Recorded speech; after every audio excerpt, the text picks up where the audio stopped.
Welcome. It's Indisputable. I'm your host, Richey. Good to be with you. We have a lot on the agenda today.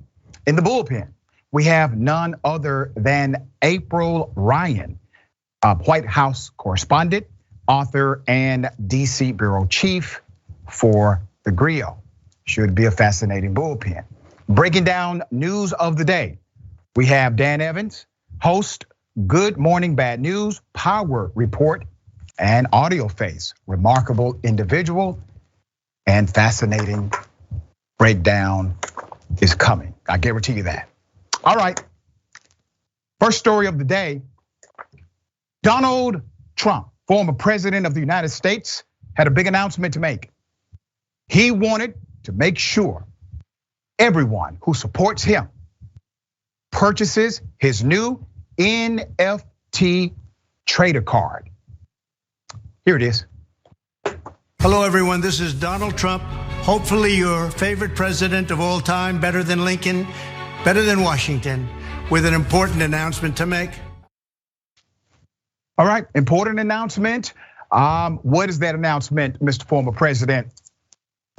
I'm doing my first official Donald J. Trump NFT collection right here and right now. They're called Trump Digital Trading Cards. These cards feature some of the really incredible artwork pertaining to my life and my career. It's been very exciting. You can collect your Trump digital cards just like a baseball card or other collectibles. Here's one of the best parts. Each card comes with an automatic chance to win amazing prizes like dinner with me. I don't know if that's an amazing prize, but it's what we have. Or golf with you and a group of your friends at one of my beautiful golf courses, and they are beautiful.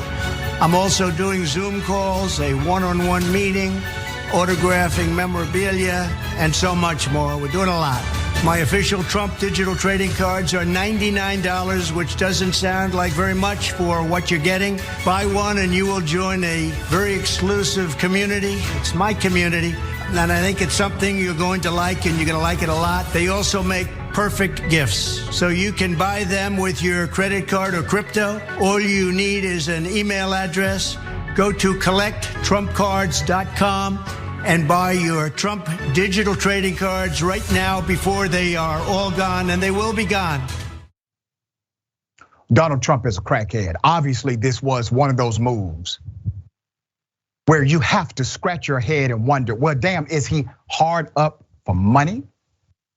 What is happening here? Will his followers all start purchasing these NFT Donald Trump trading cards? Well, here's what Steve Bannon said. Okay, I got it. I can't watch it again. Make it stop.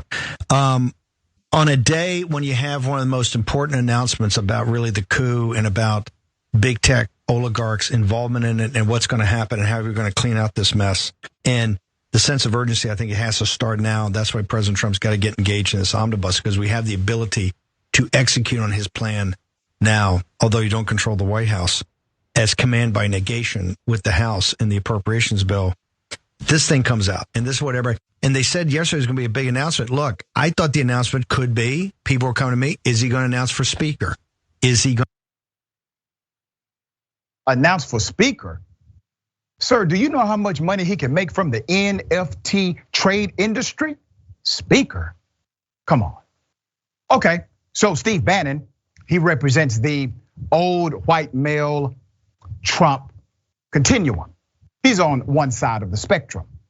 What about, let's say, a young black male Trump supporter? How do they feel about his new commercial? Here it is. Once upon a time, America was at the brink of destruction. And Trump said he had a major announcement. Everyone gathered round. The left ran in fear. They were ready to run. The right celebrated. The Savior has come. He said he has a major announcement. Everyone gathered round. And the announcement came. Cards. We were at the brink of destruction. Cards? Cards for $99. You gotta laugh sometimes. You've gotta laugh. Yeah, Christian Walker, son of Herschel Dam Walker. You're right. You have to laugh, not to cry. You all are the ones who produced Donald Trump. We told you not to. We warned you. It was a con artist, snake oil salesman. He sold you a false bill of goods. You purchased it. And now, for some reason, it seems as if the spell is wearing off. Literally, a person who's going to prison for Donald Trump said, I can't believe I'm going to prison for an NFT salesman. Let's put his picture up. Baked Alaska, notorious Capitol rioter. Baked Alaska was suddenly filled with regret over his life decisions after watching former President Donald Trump hawk digital trading cards in a video in which he also declared himself a better president than George Washington. Baked Alaska, who earlier in the day said he believed Trump's digital card gambit means he can't win in 2024, wrote a follow-up in which he questioned his own decision to storm the Capitol building on January 6th, 2021. So all of a sudden, they are questioning these dynamics. Let's put up the message from Baked Alaska. He says, I can't believe I'm going to jail for an NFT salesman. Believe it, sir. Believe it. When you are incarcerated, I want you to remember every day of your life that you are in jail, away from your family and friends, your racist support groups. You are in that position because you decided to support and commit acts of crime for a person who would rather sell you a damn fake ass NFT card. They're not even real. Look at the pictures. Can we put up one of the pictures really quickly? Donald Trump said, this is about my life story. When in the hell has Trump ever been that person or Superman or an astronaut? Although Baked Alaska was once a major Trump supporter in his first two presidential campaigns, he has now apparently switched his allegiance to rapper Kanye West, the leader of the White Lives Matter movement, Kanye West, who has taken to openly praising Nazi dictator Adolf Hitler and denying the Holocaust ever happened. Earlier this year, Baked Alaska pleaded guilty to a misdemeanor count of parading, demonstrating, or picketing inside a Capitol building, for which he faces up to 6 months in prison. Should have been arrested, obviously, for domestic terrorism. He was not. Now, here's the reality. Every single one of us, well, maybe not all of us, but the vast majority of those who consume this program, we have always known Donald Trump was a con artist, a salesman, an individual who is low quality in a high quality suit. That is it. That's all he has ever been. Nothing less, nothing more. Was it the racism of Trump that caused his followers to say, whoa, wait a minute, that's too far? No. Was it when he mocked the disabled? Was that when his followers said, wait a minute, Trump? No. Was it when he protected racists and said, they're actually very good people, by the way? That didn't do it. How about when he proclaimed how he likes to sexual assault women? They were good with that. But damn it, he went too far trying to sell them NFT trading cards. Now the game has completely changed. Ironic, to say the least. My dear brother, what are your thoughts here? It always seems to be when the shoe is on the other foot that you start to get the actual response back from them. I mean, we have to remember back from 2016, the night of the election, when a lot of people thought wrongfully that Hillary Clinton was going to win, that Donald Trump had already set up his post-election venture. It was gonna be Trump TV, who's gonna have a competitor to Fox News. He already had him set up on election night in Trump Tower, but then he was surprised, a lot of people were surprised in saying in that Donald Trump won the 2016 election. So before that, there were Trump steaks and Trump jets and all these other ventures. Maybe like 1 out of 20 of these succeeded. Let's never forget that Donald Trump is one of the few people who has managed to go bankrupt while owning casinos, right? Like the House always wins and he still went bankrupt, all right? Like not a smart guy over here, right? So it only happens when the shoe is on the other foot, when these conservatives start to feel that they're scammed, all right? So always remember that, like the hypocrisy, of course we expect the hypocrisy there, but note that deep down, all these people will feel once that they're scammed, it's too much for them. The Baked Alaska tweet where he's like, oh great, I'm going to jail for an NFT salesman, pure schadenfreude. But I think my favorite part of the entire story was the fact that Donald Trump himself in that interview had like no inflection to his voice, no enthusiasm, very low energy Donald there. He had all the enthusiasm of like a patient woman who realizes 15 seconds into the first date that she doesn't want to be here anymore. And she's just counting down to when her parking meter runs out to when she can finally get the hell out of there. Like it was just so low charisma. This is, I mean, definitely not to speak of the anti-Semitism, the calling for the abolishing of the Constitution, the absolutely terrible run when it came to a lot of his key endorsements in the 2022 primaries. But Donald Trump ain't got the sauce. Like this is not the same guy from 2016. And I could be wrong. We could all be fooled and surprised, but this is gonna be a much tougher time for him. And it is currently very fun to watch him stumble and fail like this. I think your analysis is spot on. I do believe this is going to be a very different reality for Donald Trump than the first time he won that presidential cycle.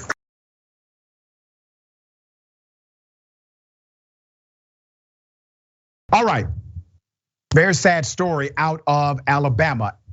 An inmate, an incarcerated individual, a human being, literally baked to death because of negligence, criminal negligence in my opinion.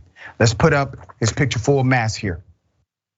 As you know, we have been covering prisons all across this country, specifically Alabama. You're looking at Mr. Thomas Lee Rutledge. Very sad background, very sad thing. A federal lawsuit has been filed on behalf of Rutledge, a former Alabama prison inmate who died after being subjected to extreme heating in his cell. Per a report from AL.com, that is an Alabama outfit. Family members and advocates have long been fighting for the human rights of Alabama inmates after the egregious prison conditions were revealed. An updated complaint was filed in US District Court 2 weeks ago, alleging Rutledge, 44 years of age, died of hypothermia in December 2020. But how could someone die of hyperthermia when their complaints are about extreme heat? His lawyers argued the officials at William E. Donaldson Correctional Facility disregarded the issue with the heating system in the mental health section of the jail. Per the suit, other men had died from extreme heat due to the broken heater, causing them to bake to death, as they claimed occurred in the case of Mr. Rutledge. One corrections investigator, Clark Hooper, recalled the unbearable temperature in the room when he once went to speak to Rutledge. Here's a quote. When he dropped his meal door, it was just, pardon the language, but it was hotter than 3 hells when it dropped. Let me pause on this for a moment, because I need you to understand what this means. A meal door is small, okay? It is designed so that only a small tray can go inside. It's called a meal door. It was so damn hot that when Mr. Rutledge opened this small opening, the heat felt so hot to the investigator, to the corrections investigator, that he said he could feel that it was hotter than 3 hells. So imagine what this brother was going through inside of that jail cell. There's more. He said per the report, this isn't the first complaint about extreme heat in that facility. The lawsuit cites multiple complaints by the director of mental health services. So literally the contractors complained. Multiple inmates complained about the temperatures a year before the death of Mr. Rutledge, yet nothing was done. Now you have gross negligence. Gross negligence is actionable. That means you have a civil action possible now, and you also have potentially a criminal dynamic because of the gross negligence of this staff.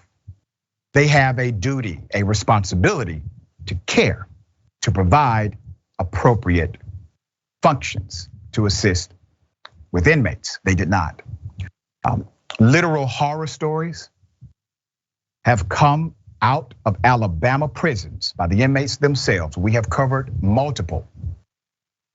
Starvation, work conditions, overcrowding, and now overheating make it seem as though the inmates are being subject to one huge, cruel, and unusual experiment on ways to kill someone.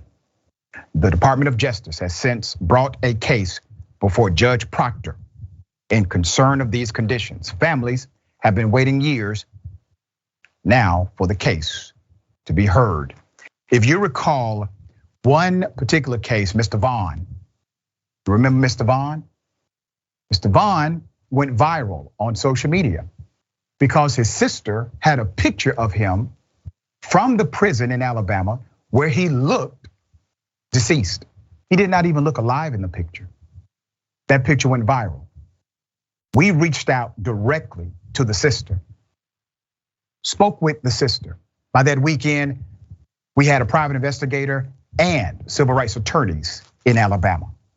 Not only were we able to reach Mr. Vaughn, talk to Mr. Vaughn directly, even though the jail would not allow him to talk to his family before we got involved, we were able to connect him with his family and we got him removed from that facility. I am happy to report he's doing much better today. The last picture I saw of him, he actually gained significant weight and his sister posted, praise God. Now let me say this. Cruel and unusual punishment is against the law. You have a constitutional right against that. Why do you believe Alabama seems to be the habitual offender as it relates in particular to black men inside of their prison system? Okay, we're gonna continue to follow this obviously. I do believe more complaints are coming. Dan, thoughts here? I'm glad we're following this, and it's a special kind of journalism where not only are we covering this story, we're exposing the facts of it, but you're also going the extra step of once you have the media attention, it seems that, okay, now all of a sudden things start moving by in this case. Now, of course, like what you're talking about, hotter than 3 hells here. Like people complain when it's, the temperatures are warmer, when you reach like record temperatures in the city, whenever time or whenever your town, whenever you're walking around. This is absolutely cruel and unusual punishment. Perhaps the only cynical argument against it would be saying that this has become too usual within our so-called criminal justice system. Of course, it's happening a lot in Alabama, and a lot in the South, and a lot happening to people of color all around, like in those areas. But we're seeing it happen in places like Rikers. We're seeing it happen on the West Coast as well, where these are cruel conditions, where the fact is naturally given that, okay, well, if we keep people in these close conditions where it's really hot, where diseases spread very quickly, then you're probably going to have some deaths. And that has been factored into the calculus because, as we've said before, as is emphasized on the show a lot, we do not have a rehabilitation system in this country. We have a recidivism and a torture system in this country. And moreover than that, a lot of it has been privatized and turned into a profit-making venture. So this is just one anecdote of many that we need to have in our tool belts when we say we need to destroy this system and make it better. Because at bare minimum, like you're incarcerated. You are suffering enough at that point, right? Like you are doing your time. The least we should do is like torture you while you're there. You should be able to expect a time to be able to come out. Yeah. All right, we will continue to follow and bring updates as they develop.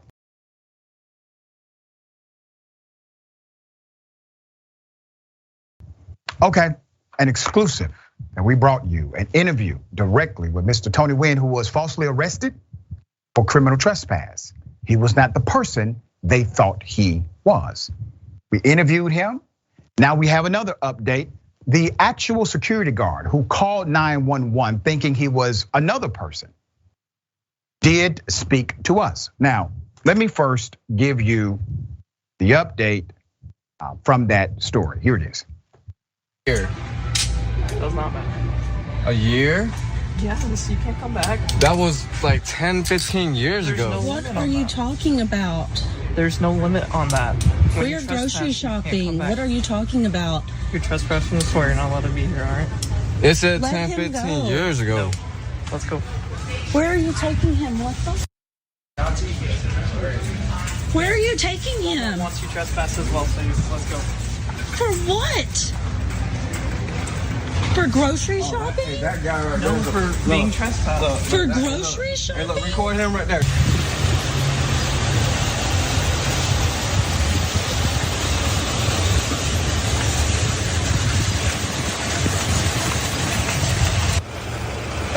So the trespass has been confirmed. He has been trespassed here actually this year. So he will not be staying here. He's going to be going to jail tonight. All right, I need you to get in the car and drive away because if you come back here, you're going to also be going to jail for trespass. Okay? This is disgusting. I'm sorry you feel that way. I'm literally gonna go on a seizure. I'm telling you. If you go into seizure, let me know. I'll have EMS come out. Very sad, the Walmart security guard who called the police, he was wrong. He said, well, his name is Cody. He has been trespassed from the property. That was not Cody, that was Tony. Tony had not been criminally trespassed from the property that year. Let's put up the picture full mask. We had Tony on the show and talked directly to him. That's him in the bullpen, and then a picture of him and his girlfriend who was with him that night. Let's keep that picture up. I want to explain something. Because many years before, there was a trespass issued to Mr. Tony Nguyen. He explained that trespass. It was connected to an unfortunate situation at a dentist. Not a huge deal. After a year, he was able to come back to that Walmart. And he has been for years now. So here's the dynamic that's important. When you have been criminally trespassed and a commercial entity has issued this against you, if that commercial entity decides to later engage in business transaction with you, they have now set aside the trespass by behavior. They have now, through behavior, through action, through the transaction of business, they have now said it is permissible for you to be here. So that's number one. Number two, the security guard thought Tony Nguyen was somebody else. He was completely 100% wrong. We have the 911 call. And we have the security guard on record. So let's get to it. Hernando County Sheriff's Public Information Officer, Denise Maloney, said to Indisputable, Tony's arrest was rightful. Her words, rightful. This gentleman was trespassed from the exact location where he was placed under arrest. Now, he was trespassed in the year 2013. That has not been rescinded. Therefore, it's still active, and we are obligated to act upon that if he's on the premises when we're there. Look at this. Wait a minute, the 911 call said he was trespassed that year, said his name, and here's the irony. They had the name based on what the security guard said. The name was different than Tony's name. They never even bothered to require identification to see if his name matched the name from the 911 caller. They never did even that level of basic police work. She disregarded that he was confused for another Asian man. Tony seems to be going on the premise that we arrested him thinking that he was someone else. So I don't know where the other name came from or why there's confusion or confused identity. But this gentleman was trespassed from that store. The police report states Cody's booking photos match that of the detained Asian male. Here is who Walmart security confused Tony with. This is the man named Cody. The name Cody came from the call Walmart security made to police in which they said the man could be armed and dangerous. Now let me take you to that 911 call and you will realize how dangerous this situation really was for Tony. Here it is. Fernando County Sheriff's Office, operative 43, the phone's recorded. Okay, tell me exactly what happened. There's an Asian male in the store right now. His name is Cody Vonderlin. He is trespassed from the store. He is not allowed to be here, and he also tends to be violent and carries weapons. What is he wearing? I did not get a great look at him. I think it's like a blue long sleeve shirt and a backwards hat. I didn't want to make eye contact with him because he's very aggressive and he knows who I am. Okay, give me one moment to know that. Okay, Julie Emmer's called with dispatch, sorry. Yeah, he's looking for you. Where is he? HVA. He's looking for me? Yeah, he's standing at Richey shop and he's standing in Action Alley looking around looking for you. Yeah, this guy's he's got to get arrested. I'm tired. He can't be in here. This guy absolutely sucks. Okay, you said he's very aggressive and he carries weapons? He tends to carry knives on his person, yes. And he is very confrontational, very aggressive. Okay. Still looking around looking for you. Does he have a vehicle? The last time he was here, he was also trespassing. He came in like a giant Hummer with a trailer on it. I did not see what car he arrived in today. Once again, wrong man. This phone call, this 911 call has nothing to do with Mr. Tony Nguyen. He is not aggressive. He has never threatened anyone. He does not carry weapons. He does not drive a Hummer. His name is not Cody. Even though the security guard provided all of this information that, by the way, was completely inaccurate, they are still justifying the arrest because of a trespass from many, many years ago. Now, keep in mind, please keep in mind that the police never even required or requested identification from Tony Nguyen. You see, this would have been simple if they did basic police work. Hey, we got a 911 call. Is your name Cody? No, my name is not Cody. As a matter of fact, my ID is in my right pocket. Can I show it to you? My name is Tony. Well, obviously you're not the right person, Tony. Have a good day. Let's put up the picture of this Spring Hill Walmart, okay? Indisputable reached out to the Walmart security guard in the audio. Here's what loss prevention specialist said to us.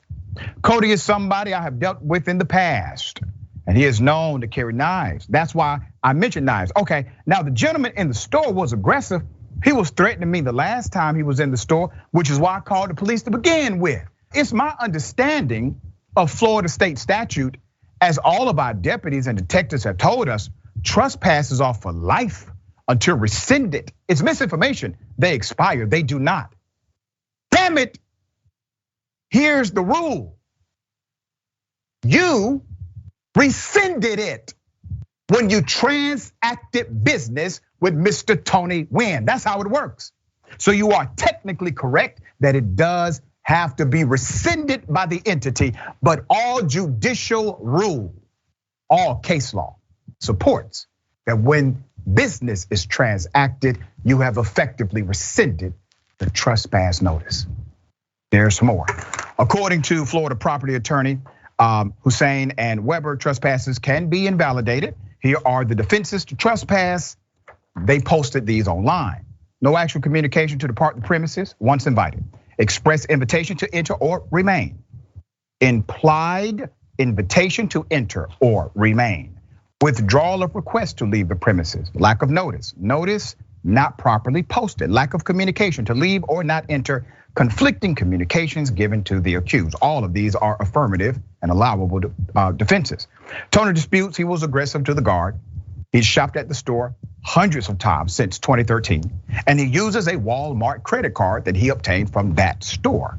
He shared his receipts with Indisputable. We were able to independently verify all of his documented background. Here's what Tony said, and I quote, "I did not say anything to the guard that day. I didn't even see him that night. I walked in the store, and I was in the store maybe 5 to 10 minutes before I got arrested." So let me pose this question to the loss prevention specialist. Are you saying that you just had a problem with 2 different Asian men at different times? Because the story about Tony being aggressive against you does not match what you said to the 911 operator. You're changing the story post the narrative. That's what you're doing. All right, he continued. "If I were to freak out, I would have probably been killed that day over a misunderstanding. If I was dead on the news right now and all that was false information, this would have went stupid viral." His next court date is January 4th. We will continue to update you on this story. All right, dear brother, thoughts here? This seems to be like an absolutely egregious case in a lack of police work, and like there's a lot to be said about the Walmart prevention specialist. I mean, these folks are like in the working class. Like, you're good at your job, you're bad at your job. Like, sure, it seems like this doesn't seem to be like a good job that was done here, but you had a lot of descriptions. You are cops, right? You can look at this guy's ID. You can pat him down. Does he have any knives? Does he have a Hummer? Like, there's so many steps on this where information either wasn't communicated down or wasn't given properly that it seems like an absolute miscarriage of justice. Like, it doesn't even seem that way. Like, it is an absolute miscarriage of justice.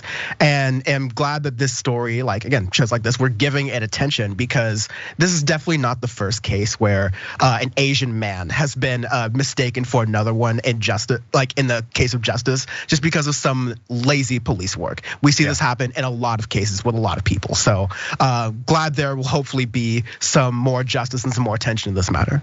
Yeah, and listen, Walmart, they're not saying a damn thing from corporate. The employees are doubling down on this madness. That's what you call a public-private partnership. All right, we got more on the other side. It's Indisputable. Stick and stay.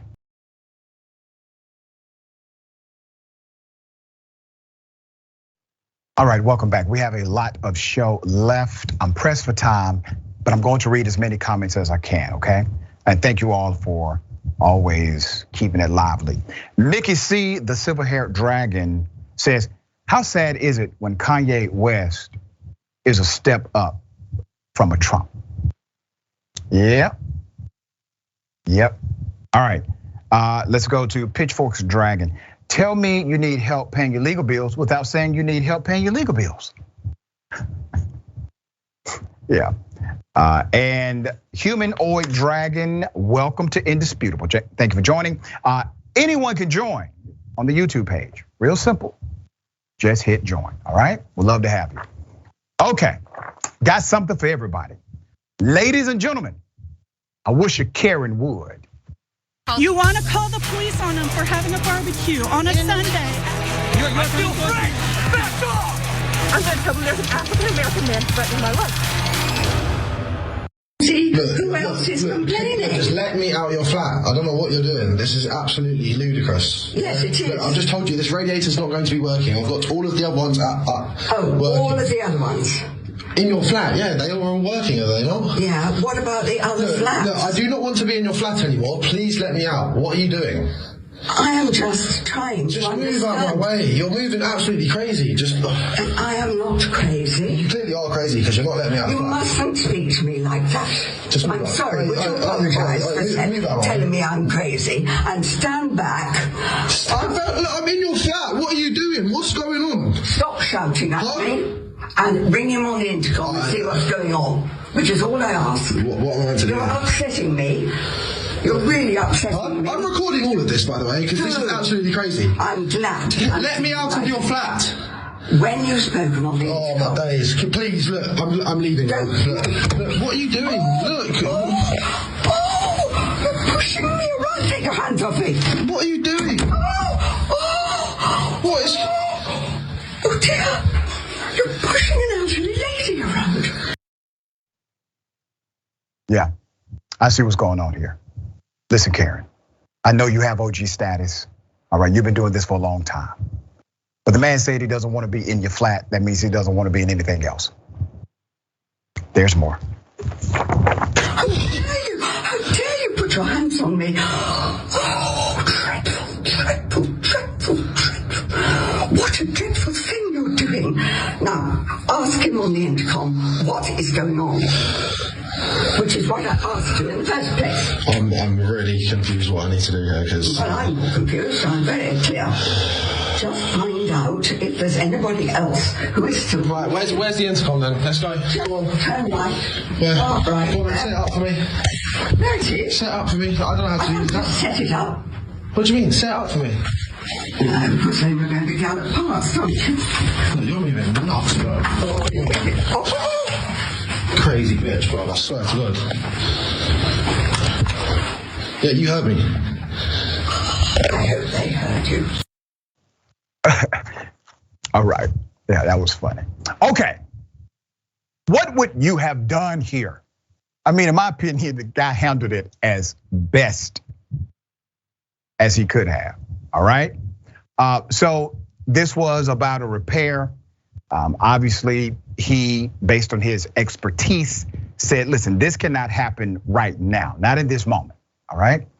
OG Karen said, no, well, you're not going to leave my flat until this happens for me. There's one interesting dynamic about Karenicity that is global. They all believe in one thing in particular, that the world revolves around whatever the hell they desire. That's it. That's the premise of Karenicity. All right, Dan, thoughts here? No, I got chills when I saw her, this Karen.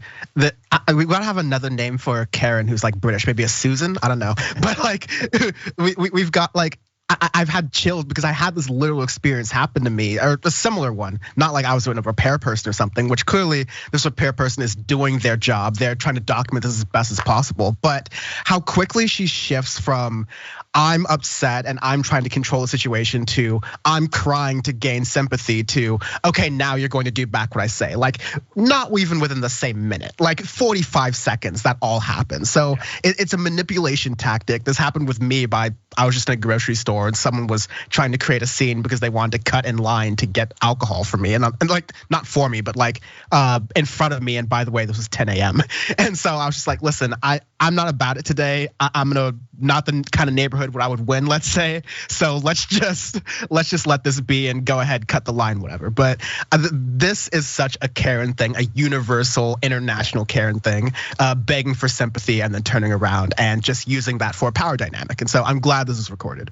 And then the element that is dangerous, obviously, when she started to act as if she was being attacked, right? That's the weaponization part. That part right there could get someone in a lot of trouble and also could get someone injured. And let's be very frank, somebody could die from an accusation like that. So at least the police were not called and the accusation did not go beyond that moment, but the man recorded it so that he could protect himself. Good job.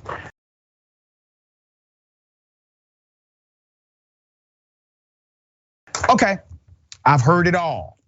A white male government employee is suing the city of Seattle because they had the audacity to make him go to training about how to not engage in institutional racism as a government worker.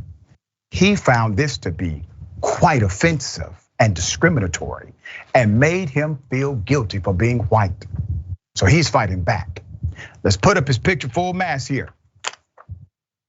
An ex-Seattle city worker is suing his former employer, alleging that he was discriminated against because of his white race. Joshua Dimert claims he was forced to work in a racially hostile environment, and working for the city was unbearable because he was forced to attend training sessions about ending institutionalized racism and race-based disparities in city government, and made to feel guilty about being white. Upon reviewing the suit, it seems most of the allegations are related to a diversity training program. So let me get this right.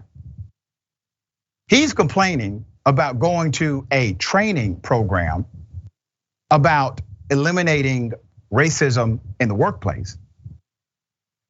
He says that is racist against him, but he's not concerned about the fact that there's racism in the workplace experienced by Black and brown people who work for the city, and community members who live in the city have experienced adverse effect from racist employees or racism in the institution.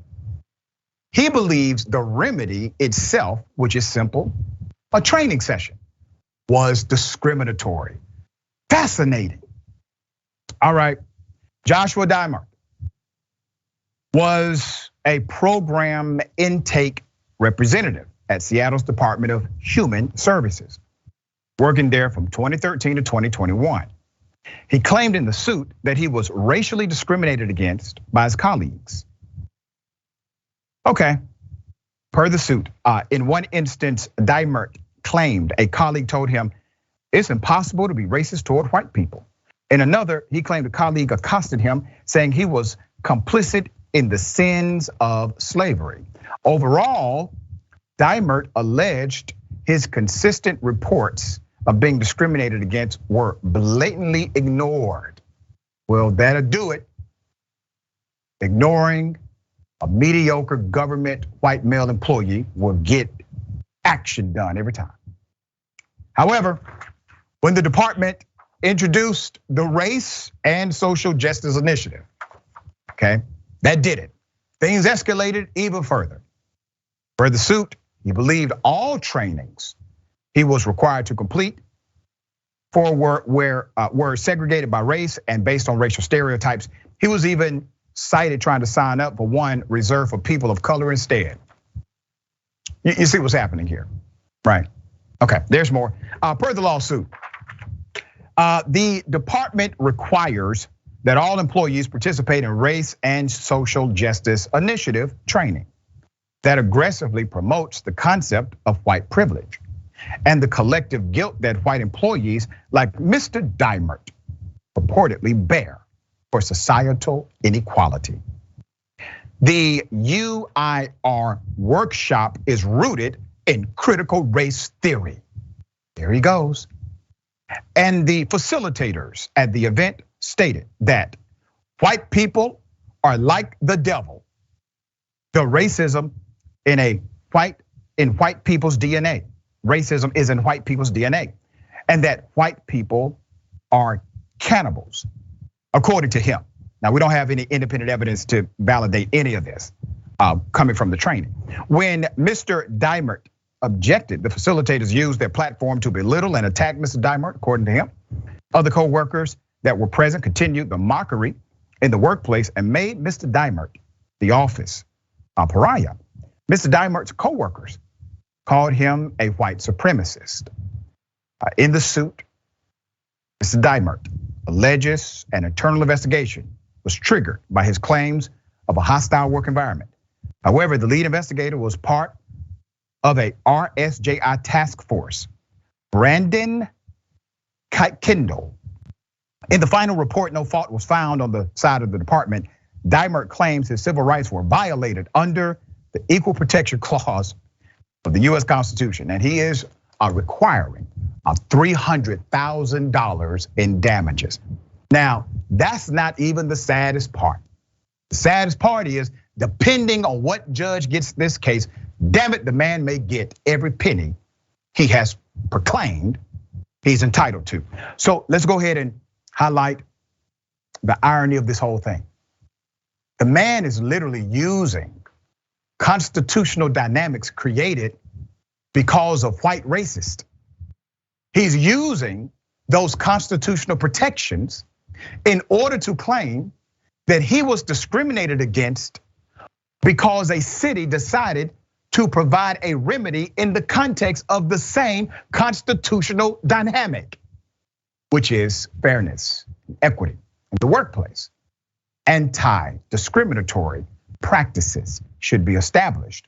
Because of culture, sometimes you have to be very intentional about making sure you get to the result you want. He finds the process to be, well, racist. All right, Dan, thoughts here? Yeah, I guess it's racist in the sense that, yeah, his civil rights have been offended as a white man in Seattle. Like, I'm trying to work with him very much. Like, what is it? Like, your culture here has been messed with. Okay, here's the thing, Mr. Dimert. I've got some respect for your culture here. I think the old saying is, me think doth protest too much. Like, whoever is the one who is complaining, like, if you weren't racist or if you were an anti-racist or like, if you were just like, hey, listen, I have black friends. Like, this does not bother me that much to spend some time, presumably paid, like by my workplace, by taking some classes where I'm learning about some of these things, maybe getting a better perspective of not just anti-black racism, but how this stuff has affected, Eastern Europeans at a certain point in American history, right? Like, you might learn a thing or two. No, instead he decides to lawyer up, try to argue for getting $300,000 in damages.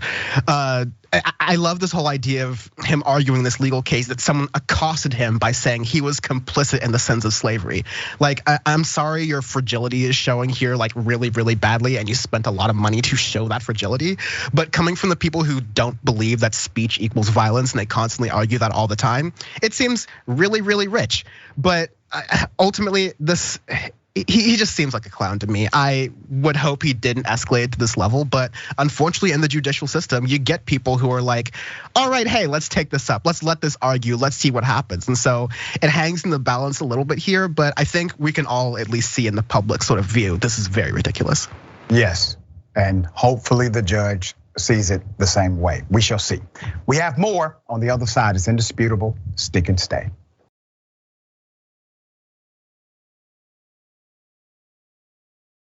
All right, welcome back. We have a lot of show left. Let me read some of these comments. C. Michael Henson, and thank you, C. Michael. Do Karens not understand how cell phone cameras work? How in the world can you lie on camera? Right. David Morris, he's worse at reading the room than Trump is, talking about the Seattle worker. And I thought this was a very good point. Velvet Goldmine says, but everyone had to attend that training, not just him. So how was he being discriminated against? That's actually a very good point. A legal argument. As a matter of fact, there's one case we studied last semester in law school where an individual was able to successfully defend himself because evidence came out, well, he was a jerk to everybody. And that was okay. As long as he was a jerk to everybody, no one could claim that he was a jerk specifically to one person. Fascinating. All right, cop guilty of manslaughter. We covered this initially when it happened. Let me remind you of the video of what went down.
Put your hands up, show me your hands.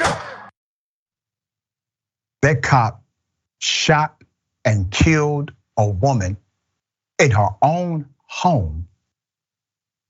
He shot her through the window.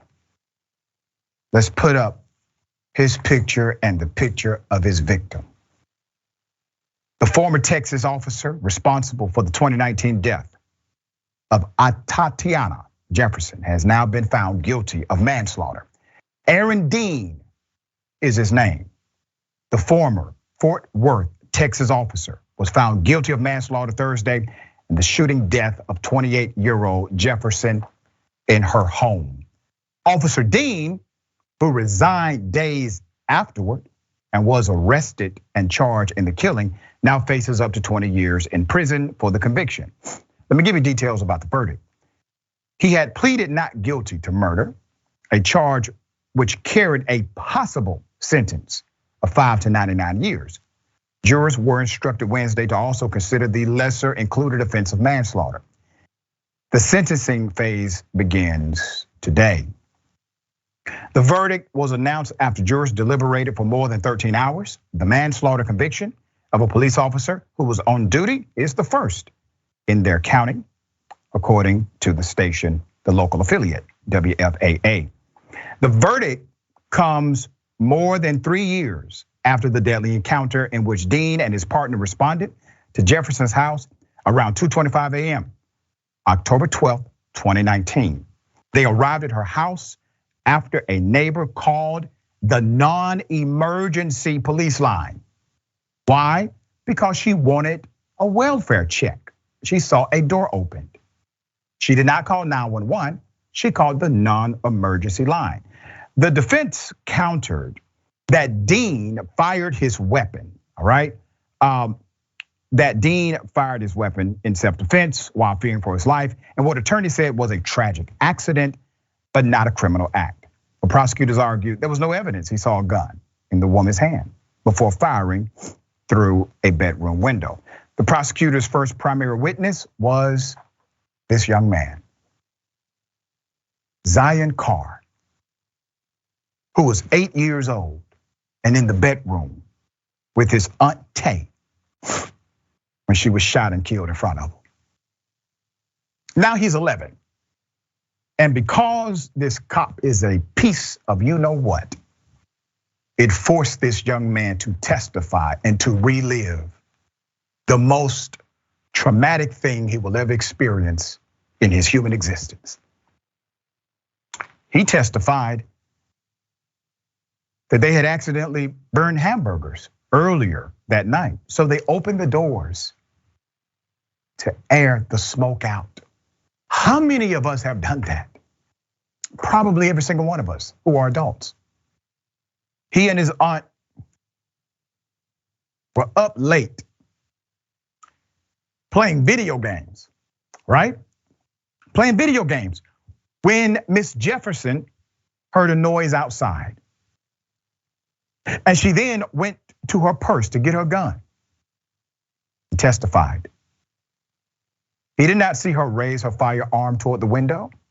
Zion said he did not hear or see anything outside the window, but he saw his aunt fall to the ground and start crying. The other primary witness was Dean's own partner, Carol Darch, who testified she was with Dean when they investigated the home. Both officers believed the home was being burglarized because 2 doors were open, lights were on, cabinets wide open, and things were thrown about.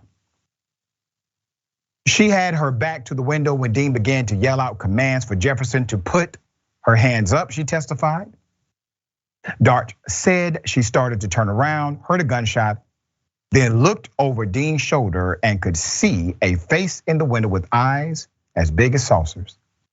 She did not see Jefferson holding a gun and did not recall Dean ever saying Jefferson had a gun. That is the reason I believe the cop should have been convicted of murder, not just manslaughter. But it is what it is. Obviously, protocol was violated, policy was violated, never announced himself, never made sure his presence was known on the property. None of that happened. Anything to just suggest that you are the police would have saved her life, and it would have stopped this child from having such a traumatic experience. Even when there's justice, there's injustice. He gets convicted of manslaughter when anyone else would have been convicted of flat out murder. Dan, thoughts here? It's absolutely a tragedy. I mean, like, it's heart-wrenching to see this young kid testify, to see that his last memory of his aunt was they were playing video games together after, one of the most, average times where, you have a meal, you're gonna have a good meal, you accidentally mess it up, you air out the house, it's fine. Even though it was a non-emergency line, these cops reacted with force. And when you see in that video there, it was like a 1 or 2 second response between where the cops hold your hands up and a gunshot firing off. It seems like she had no chance to even respond or show herself to respond, which is a pattern you see very often in these encounters. So yet another case for why we shouldn't always have armed officers who are ready to shoot before asking questions respond to these situations. That's right, well said.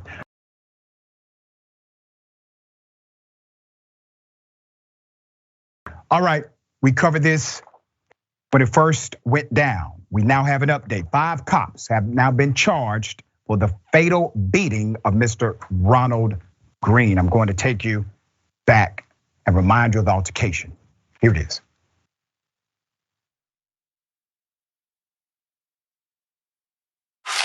Let me see your hands. Let me see your hands. I got you. Come here. I got. Get out the car now. Do it now. Hold. Oh no. Get out the car. Okay. Oh Lord Jesus. I'm sorry. I'm scared. I'm scared. I'm your brother. I'm scared. Get out of the car. Get your hands behind your back, bitch. Give me your hands. Put your hands behind your back. Taser. Put your hands behind your back. We done tased you too many times. We can't tase you no more. Put your hands behind your back. Okay,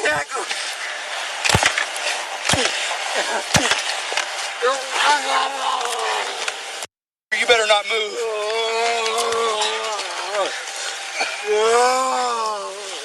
You stupid. Blood all over. This guy ain't got AIDS.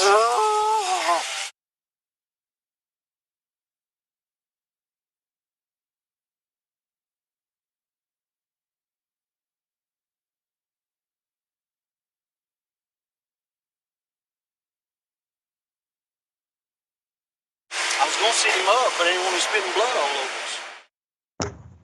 You see what happened, right? They killed him. 49 years of age, died. He died from that violent arrest. Green was brutalized by Louisiana State Police. With the cops involved, charges are as follows. Dakota DeMoss, 1 count of obstruction of justice. John Clary, 1 count of obstruction of justice, 1 count of malfeasance in office. Chris Harpin, 3 counts of malfeasance in office. Corey York, 1 count of negligent homicide, 10 counts of malfeasance in office. Commander John Peters, 1 count of obstruction of justice. These are the first criminal charges of any kind to emerge from Green's bloody death on a roadside in rural Northeast Louisiana. A case that got little attention until an Associated Press investigation exposed a cover-up and prompted scrutiny of top Louisiana State Police brass. A sweeping US Justice Department review of the agency and a legislative inquiry looking at what Governor John Bel Edwards knew and when he knew it. Let me give you background on the cover-up.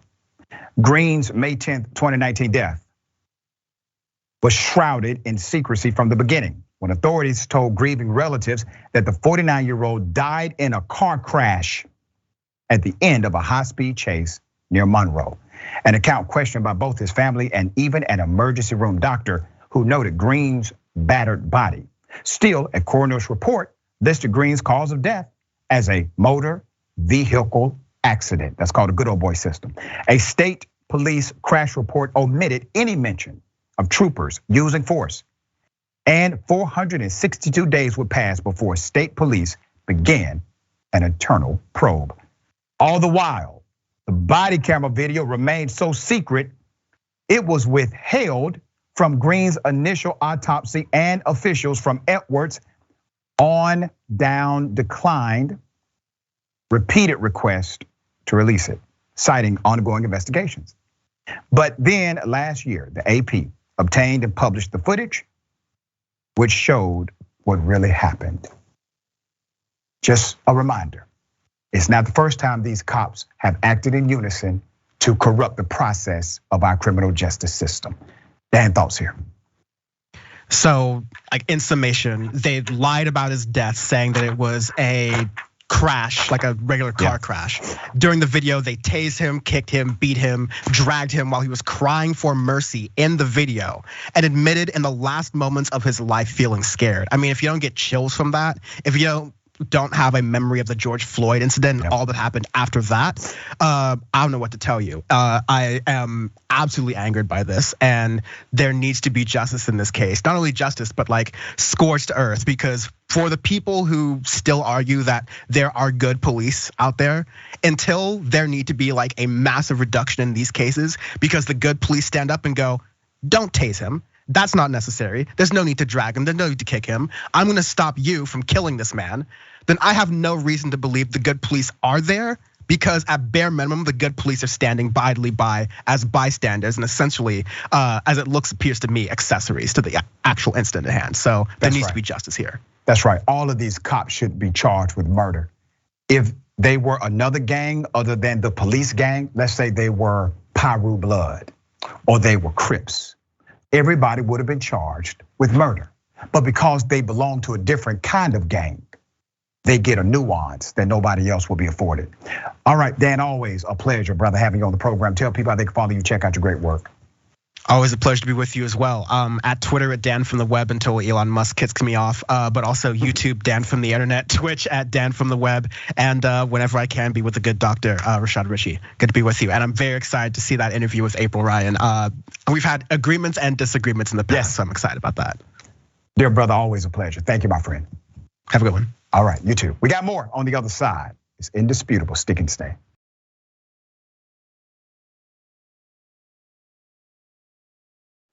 All right, welcome back. Let's get it. Ladies and gentlemen, welcome to the bullpen.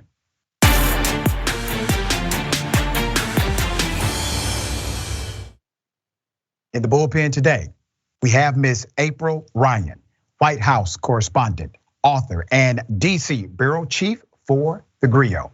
Now she has a new book. Her latest book is Black Women Will Save the World. An anthem. Well, I gotta say this, a black woman saved mine, for sure. All right, April, it's a pleasure. Thank you for being on the show. How are you? Dr. Richey, thank you for having me. I'm excited about being here. Let's talk about, listen, absolutely. Let's talk about first your trajectory. You've been working in this position in a variable sense for about 25 years.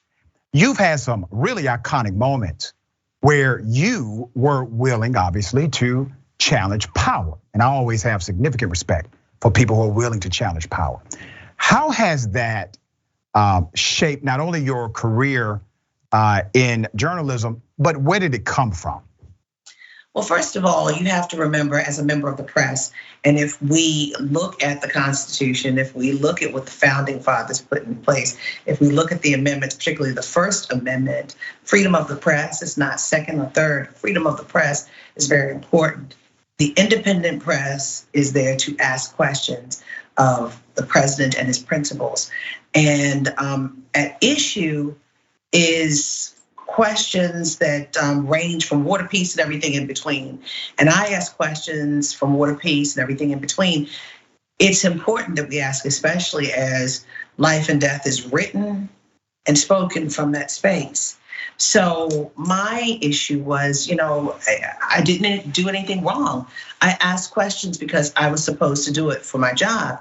And after a while, it in the last administration, it became a challenge, and I had to really figure out, is this what I wanted to do? But I also looked at I took the emotion out of it and looked at it for what it was. I did nothing wrong. So, and if I walked away from it, I would negate everything my late mother and father did for me. Out of a city called Baltimore, where failure is built into the very existence of the residents here. That's where it comes from. That's your catalyst, your power. And HBCU graduate, and just being from real working class folks, understanding the stakes are high. I graduated from Clark Atlanta University, HBCU here in Atlanta. And so I understand the experience, and it does fortify you because there's this cultural dynamic that says you simply have to fight on no matter what. No matter what, what. We've been through too much, and we've been through too much just by the sake of being HBCU graduates ourselves. Many of our institutions were born out of slavery. That's right. Slave masters feeling it was their Christian duty to help us learn to read the Bible at a time when we weren't supposed to read. So there's so much to this thing called life for Black people. And when I asked questions, I understood that. And unfortunately, in some instances, it was met with fierce opposition, if you will. Yeah, I love the title. Black Women Will Save the World, an Anthem. Tell us about this book.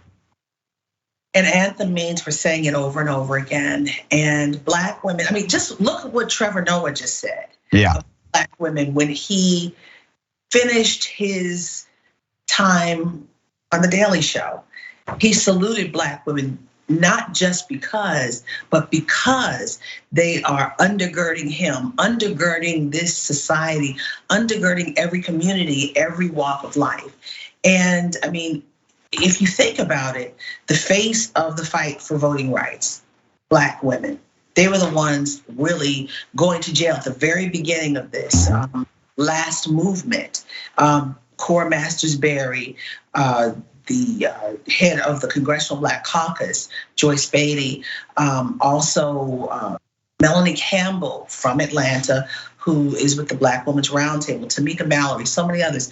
Then when you look at an organization called the Black Panther Party that was vilified back in the day and now celebrated, the visuals for many would think that it was men, and we saw a lot of men holding guns, but guess what? The Black Panther Party that promoted trying to find cures for sickle cell, that dealt with free lunches and free breakfast for our kids before they went to school in the morning, which the government is now funding, and also health clinics which the government is now funding, was 70% women. The Black Panther Party was undergirded by the power of women, women who said, I'm doing this because I want to lift my community. I love my community. It was done out of love. And Dr. Richey, in the book, I talked to Cornell Belcher, a dear friend who is a Democratic pollster for Brilliant Corners. And he said, when women serve, particularly in politics, it's about uplifting and love for the community versus our male counterparts. Unfortunately, it's about power and ego, if you will. I mean, that's sometimes it's hard to say, but Listen, you are 100% correct. And I think it's in the way we are positioned as warriors or fighters or whatever it may be, we sometimes will affix ourselves to a frame that they created. But you're spot on about the various movements have always had this strength from Black women.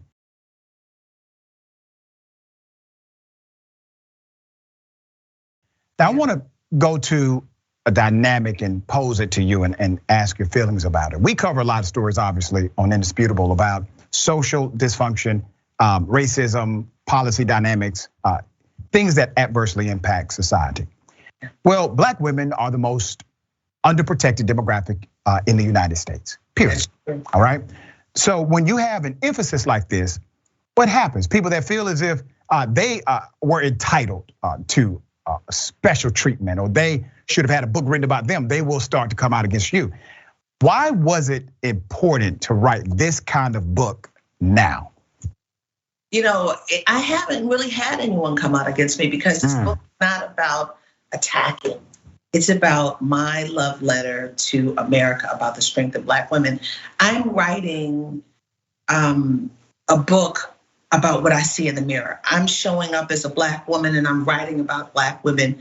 And it's a love letter to America about our strength and how we stand and why we had to stand. We as a Black community, particularly with the population consisting of 52% of Black women in the Black community, we welcome everyone. We celebrate everyone, Dr. Richey. Yes.